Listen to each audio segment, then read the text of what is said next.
Hello, welcome back to my channel. මං අද පාඩමෙන් ඔයගලන්ට කියලා දෙන්න හිතුවා මේ ක්‍රියාපදයක් අතීත කාලයට කොහොමද හරවන්නේ කියලා. විශේෂයෙන්ම මේ ක්‍රියාපදයක් අතීත කාලේ වාක්‍යයක් එහෙම නැත්නම් past tense එකෙන් වාක්‍යයක් හදද්දී කොහොමද මේ ක්‍රියාපදය හරියටම අතීත කාලයට හරව ගන්න විදිහ කියලා දෙන්න. මොකද ඔයගොල්ලෝ මගේ කලින් වීඩියෝ එක බලුවා නම් මම simple present tense ගැන කරපු වීඩියෝ එක බලුවා නම් මම කියලා දුන්නා. ඒ වර්තමාන කාලයේදී කොහොමද ක්‍රියාපදයක් හරියාකාරව සකස් කරගන්නේ කියලා. ඉතින් මට හිතුණා මම ඉස්සරහට බලාපොරොත්තු වෙනවා මේ ටෙන්සස් ඔක්කොම වීඩියෝස් ටික ගේන්න හන්දා. දැන් මගේ ඊගාව වීඩියෝ එක past tense එකෙන් වාක්‍යයක් කොහොමද හදාගන්නේ කියන වීඩියෝ එක හන්දා මම හිතුවා past tense එකෙන් වාක්‍යයක් හදාගන්න කලින් මේ past tense එකේදී කොහොමද මේ ක්‍රියාපදයක් එහෙම නැත්නම් මේ verb එක හරියාකාරයෙන්ම past tense වලට හරවගන්නේ කියන වීඩියෝ එක ඔයගොල්ලන්ට අරන් එන්න. ඉතින් ඒකේ verbs වල ඔයගොල්ලෝ දන්නවා එතන regular verbs කියලා තියෙනවා, irregular verbs කියලා තියෙනවා. එතකොට මේ regular verb එකක් කොහොමද past tense එකට හදාගන්නේ? ඊටත් අමතරව irregular verb එකක් කොහොමද past tense වලදී වෙන්නේ කියන එක මේ වීඩියෝ එකේදී මම කියලා දෙනවා. දිගටම බලන්න. මේකේ fun activities තියෙනවා. ඔයගොල්ලන්ට මම activities වගේක් හදලා තියෙනවා තනියම කරන්න. ඉතින් මේක English ඉගෙන ගන්නවා කියන එක ගොඩක් අය හිතනවා වගේ අමාරු කම්මැලි දෙයක් නෙමෙයි. ඉතින් මේ වගේ ෆනි ඇක්ටිවිටීස් එක්ක ඉංග්‍රීසි ඉගෙන ගන්න තියෙනවා නම් මම හිතනවා ඔයගොල්ලන්ට බෝරින් වෙන එකක් නෑ කියලා. ඉතින් මගේ වීඩියෝ එක දිගටම බලන්න ඔයගොල්ලෝ මේකට කැමති වෙයිද කියලා මම විශ්වාස කරනවා. ඔයගොල්ලන්ට ආයි කවදාවත් verb දෙකක් past tense එකට හරව ගන්න විදිහ නම් අමතක වෙන එකක් නෑ කියලා. දිගටම මගේ වීඩියෝ එක බලන්න.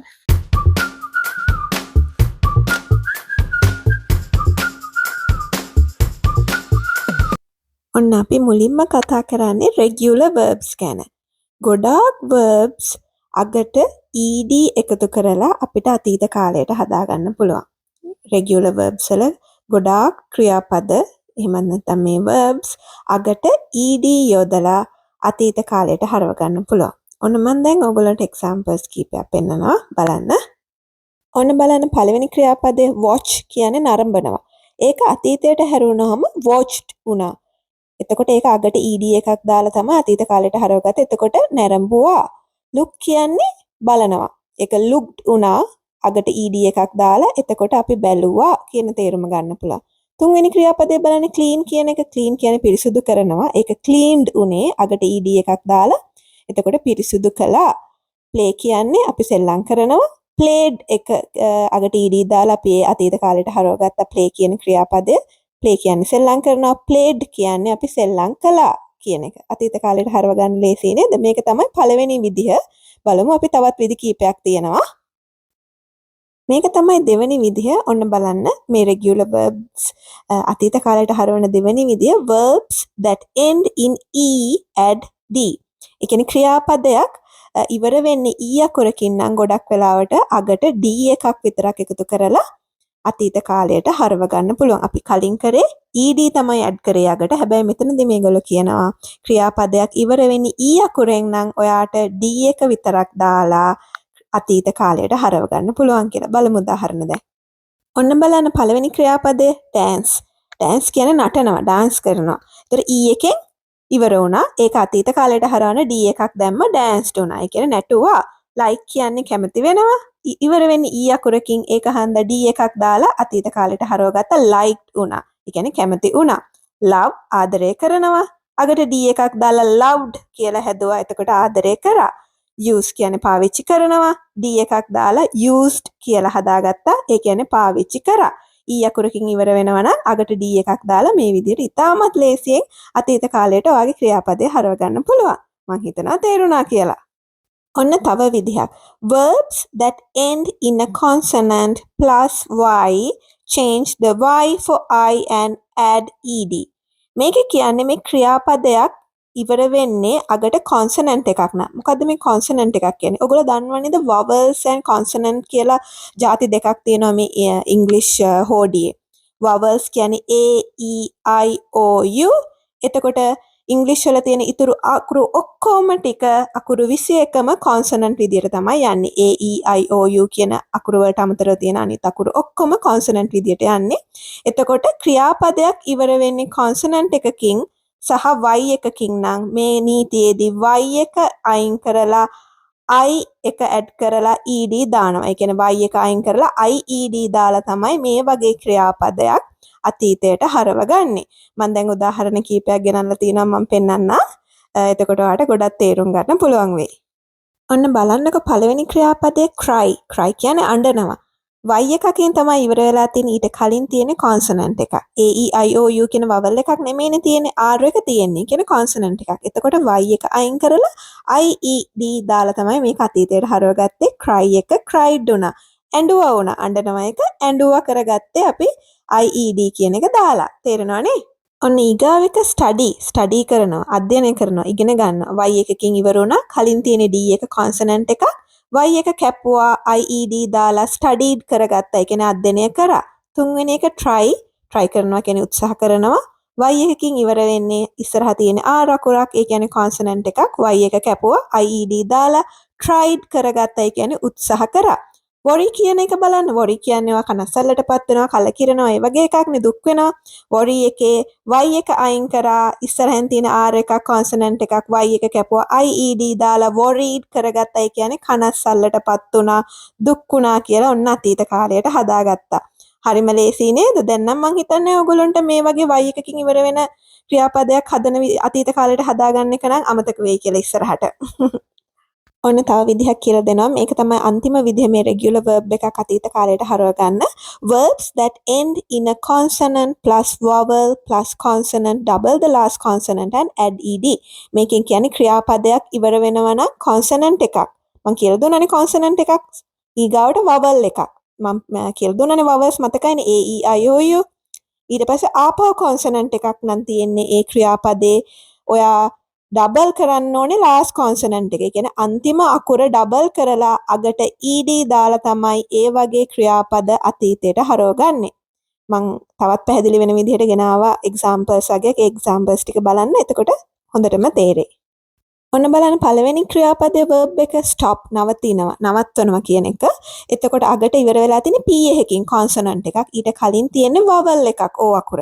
ඊටත් කලින් තියෙන්නේ t එක කියන්නේ ආයි consonant එකක්. මම මොකද්ද කියලා දුන්නේ. එතකොට අන්තිමට තියෙන consonant එකක් නම් ඊට ඉස්සරහෙන් තියෙන vowel එකක් නම් vowel එකට ඉස්සරහෙනුත් ආපහු තියෙන consonant එකක් නම් ඒ වගේ ක්‍රියාපදයක් අතීත කාලයට හරවගන්නේ අන්තිම අකුර ඩබල් කරලා අගට ed දානවා. එහෙම තමයි මේ stopped වෙලා තියෙන්නේ. කියන්නේ නැවතුණා කියන අතීත කාලයට හැදිලා තියෙන්නේ ඒ විදිහට තමයි. ඔන්න බලන්න දෙවෙනි ක්‍රියාපදයේ chat කරනවා කියන්නේ චූටි සංවාදයක යෙදෙනවා. කතා කරනවා කියන තේරුමනේ. ඔන්න t එකෙන් ඉවර වෙලා තියෙන්නේ. ඊට කලින් තියෙන vowel එකක්. a e i o u කියන vowels වලින් ඔන්න a එක තියෙනවා. vowel එකට කලින් ආපහු තියෙන h එක. ඒ කියන්නේ ආයි consonant එකක්. මම මොකද්ද කියලා දුන්නේ? අගට ඉවර වෙන්නේ consonant එකකින් නා. consonant එකකට කලින් vowel එකක් තියෙනවා. vowel එකටත් කලින් ආයි consonant එකක් නම් තියෙන්නේ. අගට තියෙන අකුර ඩබල් කරලා ed දානවා. එහෙම තමයි chat එක chatted උනේ. ඒ කියන්නේ කතා කරනවා කතා කළා උනේ chatted උනේ අගට අන්තිම consonant එක ඩබල් කරලා අගට ed දාලා. ඔන්න බලන්න drop කියන එක වටනවා වැටෙනවා කියන එකට. බිම අතාරිනවා කියන එක drop එක dropped උනේ අගට තියෙන consonant එක ඩබල් කරලා අගට ed දාලා තමයි වැට්ටුවා කියලා අතීතයට හදාගත්තේ. pin කියන එක බලන්න අපි pin කරනවා කට්ටක් pin කරනවා කියලා කියන කට්ටක් ගහනවා කියලා කියන්නේ pin එක pin කරනවා කියලා අන්න ඒ pin එක බලන්න අගට consonant එකක් මැද තියෙන්නේ vowel එකක් i අකුර p එක බලන්න ඒක ආයි consonant එකක් එතකොට අන්තිම අකුර ඩබල් කරලා අගට ed දාලා තමයි pinned කියලා අතීත කාලයට හදාගත්තේ හරිම ලේසි නේද මං ඉස්සෙල්ලා කිව්වනේ මේ verb forms main types දෙකයි තියෙන්නේ regular සහ irregular කියලා. ඒත් මම regular verbs ඔයගොල්ලන්ට කියලා දුන්නා හදාගන්න නීති කීපයක්. හැබැයි මේ irregular verbs හදාගන්නකොට කිසිම rule එකක් follow කරන්නේ නැහැ. අපිට ඒ කියන්නේ හරියාකාරයේ විදිහක් නැහැ. මේ විදිහට තමයි irregular verb එකක් අතීත කාලයට හරවගන්නේ කියලා. ඉතින් මේ වගේ irregular verbs අනිවාර්යෙන් ඔයගොල්ලෝ කටපාඩමින් මතක තියාගන්න ඕනේ. Irregular verbs don't follow any rule. මම ඉතින් ඔයගොල්ලන්ට පෙන්නන්නම් irregular verbs කීපයක් අතීත කාලයට හරව ගන්න විදිහ. ඒක අනිවාර්යෙන් ඒ අතීත කාල verb එක මතකෙන්ම මතක තියාගන්න වෙනවා. ඔන්න බලන්නකො මේ verbs තුන irregular verbs some change a bit in the past simple. මේ සමහරක් වචන simple past එකට එහෙම නැත්නම් අතීත කාලයට හරව ගත්තේ චූටි වෙනසයි වෙන්නේ. meet කියන එක බලන්න meet වෙනවා මුණ ගැහෙනවා කියන එක met වුණා අතීත කාලෙදී. make කියන්නේ හදනවා කියන එක made වුණා හැදුවා කියලා. මේ get කියන ක්‍රියාපදය බලන්න. get කියන්නේ ලබා ගන්නවා කියන එක. ගොඩාක් තේරුම් තියෙනවා. හැබැයි මේ get එකට මෙතනදී get කියන එකට අපි ගමුකෝ ලබා ගන්නවා කියලා. එතකොට get එක got උනා. ලබා ගත්තා කියලා අතීත කාලයට හැරුණා. එතකොට මේක අර චුට්ටි වෙනසක් තමයි වෙලා තියෙන්නේ ක්‍රියාපදේ. ඔන්න සමහර ක්‍රියාපද තියෙනවා කිසිම වෙනසක් වෙන්නේ නැහැ අතීත කාලයට හරවද්දි. Some stay the same in the past simple. මේ put කියන ක්‍රියාපදේ බලන්න තබනවා, දමනවා කියන එක ඒක putමයි අතීත කාලෙදී. cut කියන්නේ කපනවා, ඒක cutමයි අතීත කාලෙදී. cost එක බලන්න. cost කියන එක මිල කරනවා කියන එක ඒක costමයි අතීත කාලෙදී. ඉතින් මේ වගේ ක්‍රියාපද මේ irregular ක්‍රියාපද past tense එකට හරවනකොට කිසිම වෙනසක් වෙන්නේ නැති මේ වගේ වචන අනිවාර්යෙන් කටපාඩමෙන් මතක තියාගන්න ඕනේ. ඔන්න සමහර ක්‍රියාපද තියෙනවා අතීත කාලයට හරවගatti ස්පෙලිංස් නම් ඒකමයි. හැබැයි ප්‍රොනන්සියේෂන් එක විතරයි වෙනස් වෙන්නේ. බලන්නකෝ මේ ක්‍රියාපදේ read කියන ක්‍රියාපදය කියවනවා කියන එක. එතකොට එහා පැත්තේ තියෙන අතීත කාලේ වචනේ මොකද්ද? ඒක read. ප්‍රොනන්සියේෂන් එක read. හැබැයි එකම අකුරු තියෙන්නේ R E A D එකම අකුරු. ඒ කියන්නේ කියෙව්වා කියන අතීත කාලයටත් එකම අකුරු ටික තියෙන. හැබැයි ප්‍රොනන්සියේෂන් එක වෙනස්. මේ වගේ ඒවා ඔයගොල්ලෝ කටපාඩමෙන්ම මතක තියාගන්න ඕනේ. ඔන්න ඉතින් මගේ යාළුවා කියනවා we need to learn irregular verbs by heart. ඉතින් කොහොම හරි අමාරුවෙන් මේ irregular verbs මතක තියාගන්න වෙනවා. පොඩි ඇක්ටිවිටි එකක් කරමුද මාත් එක්ක එහෙනම් දැන්. ඔන්න මේ පින්තූරය දිහා බලන්න. මේ පිරිමි ළමයා දැන් වාඩි වෙලා ඉන්නේ. The boy blank at the table.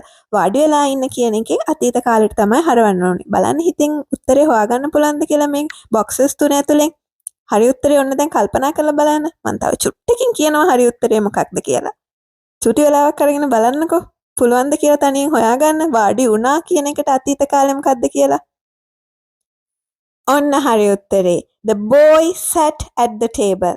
මේ පිරිමි ළමයා ටේබල් එකේ වාඩි වුණා. sat කියන්නේ වාඩි වුණා. sit කියන එකේ අතීත කාලේ. sat. irregular verb එකක්. අනිවාර්යෙන් කටපාඩමින් මතක තියාගන්න ඕන verb එකක්. ඔන්න මේක බලන්න. එලා blank under the bed. මෙතන කියන්නේ මේ එලා ඇඳ යට හැංගුණා කියලා තමයි අපිට කියන්න ඕනේ. හැංගෙනවා කියලා කියන්නේ hide කියන එක. එතකොට hide එකේ past tense එක තමයි දැන් හොයාගන්න ඕනේ. මේ boxes තුන ඇතුලෙන් බලන්න මොකද්ද මේකේ hide එකේ past tense එක හැංගුණා කියන එක හොයාගන්න පුළුවන්ද කියලා චුටි වෙලාවක් දෙන්නම් බලන්න. ඔන්න answer එක එලා hid under the bed. එලා ඇඳ යට හැංගුණා. hid කියන්නේ hide එකේ past tense එක irregular verb එකක්. අනිවාර්යෙන් කටපාඩමෙන් මතක තියාගන්න ඕනේ. ඔන්න මේ පික්චර් එක බලන්න. මේ ළමයා හොඳටම hina වෙන කවුරු හරි විහිළුවක් කරලා වගේ. Miss Smith blank me a joke. මේක කියන්නේ Miss Smith මට joke එකක් කිව්වා. කියනවා කියන්නේ tell. එතකොට tell එකේ past tense එක තමයි හොයාගන්න ඕනේ මේ box තුන ඇතුලේ. චූටි වෙලාවක් අරගෙන බලන්නකො past tense එක හොයාගන්න පුළුවන්ද කියලා. ඔන්න answer එක. tell එකේ past tense එක told. Miss Smith told me a joke. Miss Smith මට joke එකක් කිව්වා. ඒකයි මම මෙච්චර හයියෙන් hina වෙන්නේ.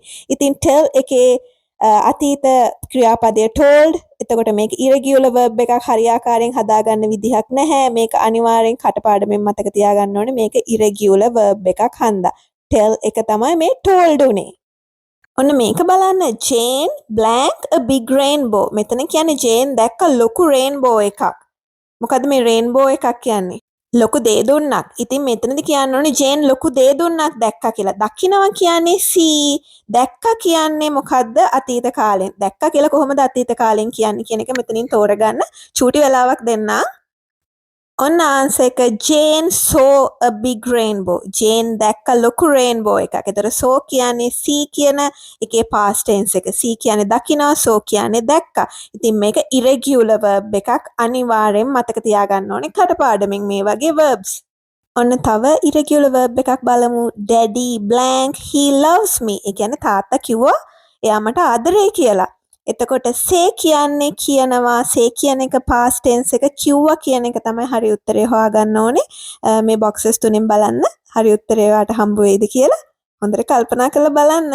say කියන්නේ කියනවා. past tense එක දැන් කොහොමද මම කියන්නේ?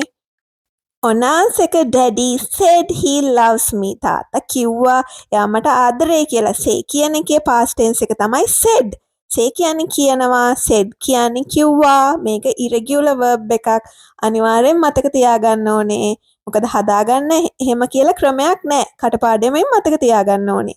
ඔන්න මං කියලා දුන්න පාඩම හරියට ඔයගොල්ලෝ ඉගෙන ගත්තද කියලා බලන්න. මම ක්‍රියාපද කීපයක් මෙතන දීලා තිනවා. regular verbs වගේම irregular verbs කීපයක්. ඔයගොල්ලන්ට පුළුවන් චූටි වෙලාවක් අරගෙන මේක regular verb එකක්ද irregular verb එකක්ද කියලා තෝරලා ඒක අතීත කාලයටත් හරවන්න. මං answers ටික ඊට පස්සේ කියලා තියෙනවා. answers ටික බලන්න කලින් තනියම චුට්ටක් කරන්න. ඊට පස්සේ answers ටික බලන්න. මං හිතනවා ඔයගොල්ලෝ තනියම කරා කියලා හොර කරන්නේ නැතුව මෙන්න හරි ආන්සර්ස් ටික බලන්න. ඔයගොල්ලෝ හරියට මං කියලා දුන්න එක ඔලුවට දාගත්තද කියලා. ඔලුවට දාගත්තා නම් මට හැපි. ඔන්න තව චූටි ඇක්ටිවිටි එකක් දෙනවා. මෙතන තියෙන ක්‍රියාපද ටික තෝරලා regular verb එකක්ද irregular verb එකක්ද කියන එක ඔයා හොයාගන්න. තනියම කරන්න. මං ආන්සර්ස් ටික මේකට පස්සේ දෙනවා. මෙන්න ආන්සර්ස් ටික මම විශ්වාස කරනවා ඔයගොල්ලෝ තනියම හරියට regular verbs irregular verbs තෝරගෙන මේ box එක ඇතුළට දාගත්තා කියලා. ඔයගොල්ලන්ට මතක ඇති මගේ කලින් වීඩියෝ එකේදී මම කිව්වා ඔයගොල්ලෝ ඇයි ඉංග්‍රීසි ඉගෙන ගන්න කැමති? ඇයි ඉංග්‍රීසි ලැන්ග්වේජ් එක ඔයගොල්ලන්ට වැදගත් වෙන්නේ කියලා පොඩි කමෙන්ට් එකක් දාන්න. මම එකෙන් මට ආසම කමෙන්ට් එක තෝරලා ග්‍රැමර් බුක් එකක් gift කරනවා කියලා. ඉතින් මම ඒකට ඇත්තටම සිලෙක්ට් කරගත්ත එක්කෙනෙක්. මාත් එක තරහ වෙන්න එපා. හැමෝගෙම කමෙන්ට්ස් ලස්සනයි. මම හැම කමෙන්ට් එකක්ම කියෙව්වා. හැබැයි මම මේ එක්කෙනෙක් හිටියා. එයාගේ කමෙන්ට් එකට හරියම කැමති. හිරු 933 කියලා එක්කෙනෙක්. එයාගේ කමෙන්ට් එකට මම ඇත්තටම ආස හිතුණා. ඉතින් මම එයාට බුක් එක gift එකක් විදිහට දෙන්න කැමතියි.